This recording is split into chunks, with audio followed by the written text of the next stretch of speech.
मुजिंग अपने पड़ोसी को बास्केट रिटर्न करने गया था जो असलियत में था गुआनशुन, और वो मुजिंग को ये पता नहीं चलने देना चाहता था। तो फिर उसने पूरा दरवाजा नहीं खोला और कहा कि आई एम सॉरी, मुझे चिकन पॉक्स हो गया है और मैं तुम्हें भी इन्फेक्ट नहीं करना चाहता। उसने अभी अपने सोशल मीडिया अकाउंट में जो फोटो पोस्ट की थी वो सारी चीजें वहाँ सामने ही पड़ी थी। तो फिर उसने फिर से दरवाजा बंद कर दिया और कहा कि वहाँ बाहर ही रख दो, मैं बाद में ले लूंगा। मुजिंग ने उसे थैंक्स कहा कि स्नैक्स के लिए थैंक यू और अच्छे से आराम करना। वो चला गया और उसे कुछ भी पता नहीं चला। और यहाँ पे गुआनशुन चैन की सांस ले रहा था कि थैंकफुली उसे पता नहीं चला। फिर कुछ दिनों के बाद गुआनशुन एलिवेटर में था। उसने अच्छे से अपना चेहरा वेरा छुपा के रखा था। तभी मुजिंग अंदर आया तो तुरंत ही गुआनशुन दीवार की ओर घूम गया। वो बहुत ही ज्यादा परेशान हो रहा था कि जैसे मेरा फ्लोर आएगा मैं भाग के चला जाऊंगा। और मुजिंग को वो बहुत ही वियर्ड लग रहा था। लेकिन अचानक से बत्ती गुल हो गई, एलिवेटर रुक गया। मुजिंग डर के मारे कांपने लगा तो गुआनशुन सोचता है कि अचानक से उसे क्या हो गया।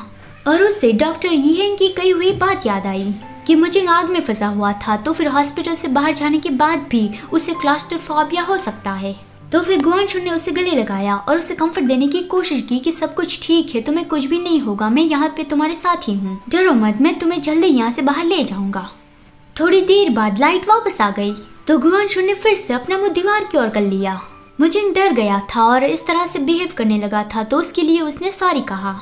और गुआनशुन ने मतलब कि किसी स्ट्रेंजर ने उसकी मदद की, इसलिए उसने उसका शुक्रिया अदा किया। गुआनशुन ने अपनी आवाज बदल के कहा कि पड़ोसी की मदद करना तो हमारा फर्ज बनता है।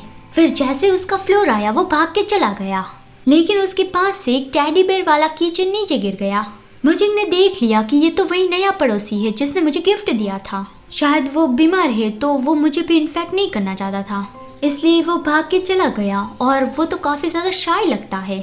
अंदर गुआनशुन चैन की सांस ले रहा था कि वो अभी पकड़ा जाता। फिर अगले सीन में निंगी अपनी कंपनी में अपने ऑफिस में काम कर रहा था। तभी कोई उसके लिए कॉफी लेके आया कि प्रेसिडेंट निंग आपकी कॉफी। प्रेसिडेंट निंग ने कहा कि मुझे नहीं चाहिए, लेकिन उसने देखा तो वहाँ पे उसका लवली वाइफ था। सुमो ने पूरी रात जाग के अपना काम फिनिश किया और यहाँ पे वो निंगी से मिलने आ गया। लेकिन निंगी ने अपने काम में ध्यान देते हुए कोल्ड टोन में कहा कि वापस जाओ। सुमो गुस्सा हो गया कि पूरी रात जाग के उसने सारा काम खत्म किया और अभी वो निंगी के साथ टाइम स्पेंड करने आया है, लेकिन निंगी कह रहा है कि जाओ यहाँ से। सुमो गुस्से से वहीं पे ही बैठ गया कि मैं तो यहाँ से कहीं पे भी नहीं जाने वाला। निंगी ने बाहर सिक्योरिटी को ऑर्डर दिया कि यहाँ मेरी ऑफिस से किसी को ले जाओ। तो सुमो रोने लगा कि प्रेसिडेंट निंग आप कितने हार्टलेस हो। तो फिर निंगी सुमो के पास आया, उसे धक्का दे के लेटा दिया। सुमो उसे कह ही रहा था कि क्या तुम सच में मुझे भगाना चाहते हो और अभी ये तुम क्या कर रहे हो। लेकिन निंगी ने अपना कोट निकालते हुए कहा कि नहीं, तुम यहाँ पे रह सकते हो। सुमो डरने लगा कि अभी निंगी वो वाली चीजें करने वाला है, तो फिर उसने अपनी आंखें बंद कर दी। लेकिन निंगी ने उसे अपने कोट से कवर किया और कहा कि नहीं, तुम यहाँ पे रह सकते हो और तुम्हें यहाँ पे सोना होगा। थोड़ी नींद ले लो, फिर तुम्हारे जागने के बाद मैं तुम्हें लंच के लिए ले जाऊंगा। उस वक्त लीरेन अंदर आया और इस तरह से उन दोनों को साथ में देख लिया।